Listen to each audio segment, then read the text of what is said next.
Rais wa Kamisheni ya Umoja wa Ulaya Ursula von der Leyen ameshindwa kulaani vita vya Marekani na Israel dhidi ya Jamhuri ya Kiislamu ya Iran, akisema hatupasi kumwagika machozi juu ya kifo cha kiongozi mkuu wa Iran hayati Ayatollah Al-Khamenei ambaye aliuawa katika mashambulizi ya awali.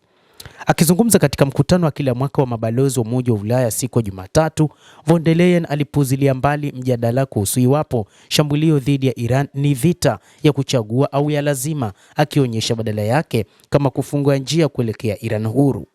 Ninaamini mjadala huu unakosa hoja, alisema. Nataka kuwa wazi, haipaswi kumwagika machozi kwa utawala wa Iran. Utawala huu umesababisha vifo na ukandamizaji kwa watu wake.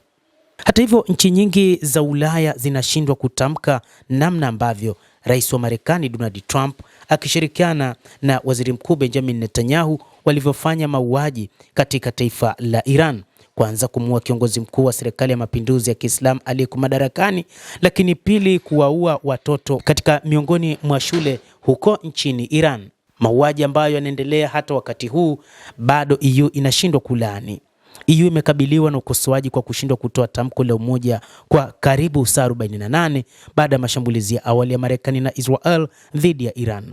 Hasira ya umma ilijitokeza kwenye chapisho ambalo von der Leyen alisema angeitisha mkutano wa dharura wa usalama kuhusu Iran siku 2 baadaye, na kusababisha dhihaka kubwa kwa kile watumiaji walichoelezea kama hali ya urasimu ya EU na kutokuwa na uwezo wa kijiografia. Pia amekosolewa kuyaita mashambulizi ya Iran ya kulipiza kisasi dhidi ya Israel na vituo vya Marekani kuwa hayana haki, huku akijiepusha kulani mashambulizi ya awali ya Marekani na Israel.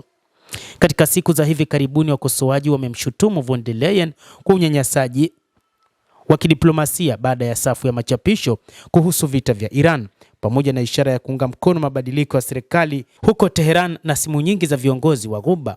Kulingana na ripoti ya shirika la habari la Politico siku ya Jumatatu, wanadiplomasia, maafisa wa Umoja wa Ulaya na wabunge wamekosoa kile wanachokiona kama jaribio lake la kujiweka kama sauti kuu ya EU nje ya nchi licha kukosa mamlaka, huku kukiwa na kile kinachoaminika kuwa nyuma ya pazia la kugombea madaraka ya mwanadiplomasia mkuu wa umoja huo Kaja Kallas.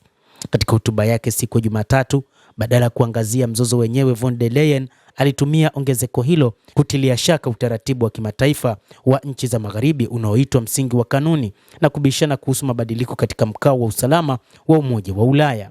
Athari za muda mrefu tayari zinazua maswali yanayowezekana kuhusu mustakabali wa mfumo wetu wa kimataifa unaozingatia sheria, alisema, na kuongeza kuwa Ulaya haiwezi tena kuwa mlinzi na wa utaratibu wa zamani wa ulimwengu. Pia alihoji ikiwa kuegemea kwa umoja huo kwenye makubaliano na maelewano katika sera za kigeni ni msaada zaidi au kizuizi, akihimiza EU kujiandaa kuonyesha nguvu zetu kwa uthubutu zaidi. Kwa maneno rahisi, aliongeza, hii ina maana uwekezaji mkubwa katika jeshi katika nchi za Umoja wa Ulaya. News hayo ndio tuliokuwa nayo, na bila shaka nawe pia una nafasi ya kulike, una nafasi ya kucomment, kadhalika kusubscribe channel yetu hii ili upate habari hizi kwa mapana kupitia The World News. Naitwa Adam Hussein, endelea kuwa nasi wakati wote, endelea kutufuatilia uweze kuyafahamu mambo mengi yanayojiri duniani kupitia The World News, utayajua.